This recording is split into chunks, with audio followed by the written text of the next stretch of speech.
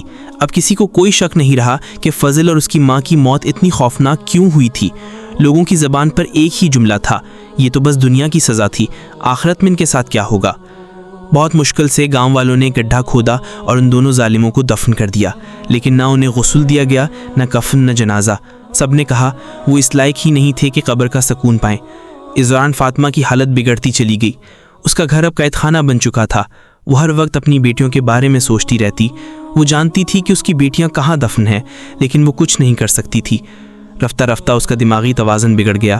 اب وہ دیوانوں کی طرح گاؤں کی گلیوں میں پھرتی، کبھی کسی بچے کو روک کر پاگلوں کی طرح پوچھتی، بیٹا تم نے میری بیٹیوں کو دیکھا ہے؟ بتاؤ وہ کہاں ہیں؟ لوگ اس کی حالت دیکھ کر رو پڑتے، کچھ اس پر ترس کھا کر کھانا دے دیتے، جبکہ کچھ نظریں جھکا کر گزر جاتے۔ یوں فاطمہ کی زندگی دکھ، سسکیوں اور آوارہ گردی میں بیتتی رہی۔ آخر ایک دن وہ بھی اس دنیا سے رخصت ہو گئیں، لیکن فاطمہ کی کہانی ختم نہیں ہوئی۔ آج بھی جب گاؤں میں کوئی ماں اپنی بیٹی کے لیے آنسو بہاتی ہے تو لوگ آہستہ سے کہتے ہیں، فاطمہ کو یاد رکھنا، ان کی بیٹیوں کی قربانی کو یاد رکھنا۔ لیکن کہانی یہیں پر ختم نہیں ہوتی۔ وہ بوڑھی عورت جس نے چند سکوں کی خاطر ایک ماں کو دھوکہ دیا تھا، اپنی 2 ننھی کلیوں کو ظالم کے حوالے کر دیا تھا، اس کا انجام بھی کم عبرتناک نہ ہوا۔ کچھ دنوں بعد اچانک خبر پھیل گئی کہ وہ بڑھیا ایک خوفناک اور دردناک موت مر گئی ہے۔ جو بھی اس کی لاش کو دیکھتا کانپ اٹھتا، چہرے پر دہشت کے آثار، آنکھیں کھلی ہوئیں جسے آخری سانس میں کوئی ہولناک منظر دیکھ لیا ہو۔ لوگ سکتے میں تھے۔ یہ انجام کیوں ہوا، کیسے ہوا، کوئی نہیں جانتا تھا۔ یوں فاطمہ کی کہانی اب صرف ایک عورت کا المیہ نہیں رہی، بلکہ ہر دل کے لیے ایک زندہ سبق بن گئی کہ بے گناہوں کا خون کبھی رائیگان نہیں جاتا۔ اگر کہانی نے آپ کو چھوا ہے تو یاد رکھیں، یہ صرف سننے کے لیے نہیں بلکہ سوچنے کے لیے ہے۔ اور اگر کہانی پسند آئی تو اگلی کہانی کے لیے چینل کو ضرور سبسکرائب کریں۔ یہ کہانی ختم نہیں ہوئی، کیونکہ ہر دور میں فاطمہ جیسی مائیں زندہ ہیں۔ یاد رکھو، بے گناہوں کی چیخیں آسمان خالی نہیں جاتا، وہ عرش کو ہلا دیتی ہیں۔